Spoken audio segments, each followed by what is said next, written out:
Here's a few poems from The Sea and the Bells by Pablo Neruda in my translation. Returning.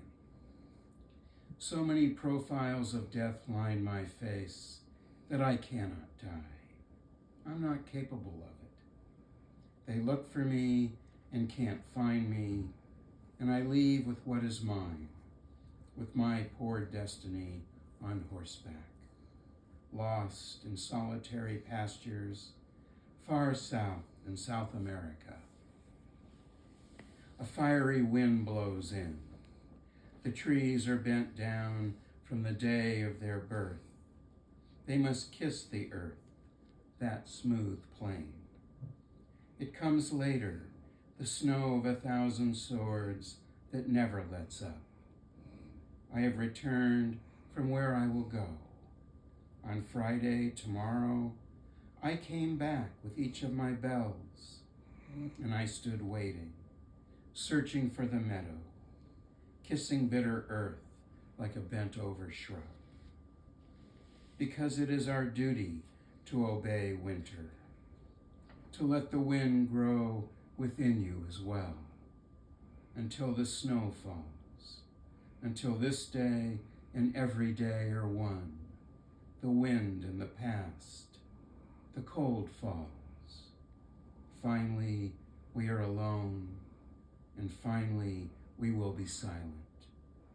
Gracias.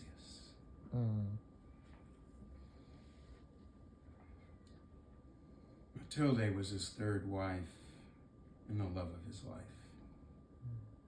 Every day, Matilde. Today, I dedicate this to you. You are long like the body of Chile, delicate like an anise flower. And in every branch, you bear witness to our indelible springtimes. What day is today? Your day. And tomorrow is yesterday. It has not passed. The day never slipped from your hands. You guard the sun, the earth, the violets, in your slender shadow when you sleep. And in this way, every morning you give me life.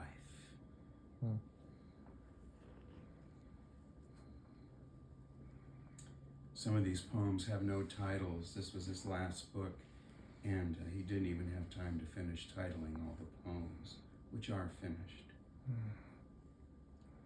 Long ago, on a journey, I discovered a river. It was scarcely a child, a dog, a bird, that newly born river. It was gurgling and moaning among the stones of the iron-stained Sierra. It was begging for life between the solitudes of sky and snow. In the distance, high up, I was as weary as an old horse next to the wild creature that was beginning to run, to jump and to grow, to sing with a clear voice, to know the earth, stones, passing time, to travel night and day, to become thunder, until getting dizzy, until entering the calm, until growing wide and bringing water, until becoming patriarchal and sailed upon. This small river, small and clumsy as a metallic fish, shedding scales as it passes, drops of a salted silver. A river crying to be born, growing before my eyes. There in the mountain ranges of my country, at times and long ago, I saw, touched, and heard that which was being born. A heartbeat, a sound among the stones was that which was being born.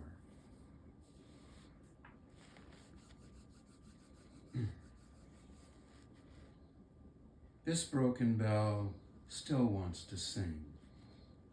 The metal now is green, the color of woods, this bell, color of water in stone pools in the forest, color of day in the leaves. The bronze cracked and green, the bell with its mouth open to the ground and sleeping was entangled in bindweed, and the hard golden color of the bronze turned the color of a frog. It was the hands of water, the dampness of the coast, dealt green to the metal and tenderness to the bell.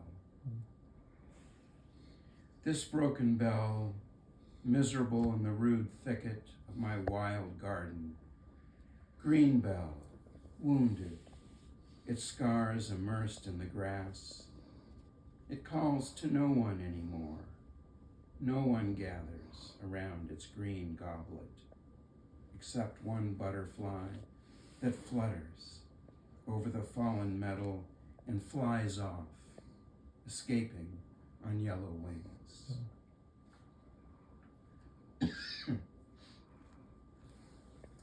And finally, one last one. Yes, comrade, it is the hour of the garden and the hour of battle. Each day flows from flowers or blood. Our age committed us, bound to water the jasmine or to bleed to death in a dark street. Virtue or sadness scattered themselves across cold zones, overbiting embers. And there was no other choice. The roads of the sky, once traveled mostly by saints, now swarm with experts. The horses have already disappeared. The heroes run around dressed like toads, and the mirrors lead empty lives, because the party is always somewhere else, somewhere where we are not invited, and there are fights in the doorways. That is why it is almost the last call, the sincere 10th ringing of my bell. To the garden, comrade, to the white lily, to the apple tree, to the stubborn carnation, to the fragrance of orange blossoms, and then to the duties of war. Slender is our country, and on the naked edge of knives, her delicate flag burns.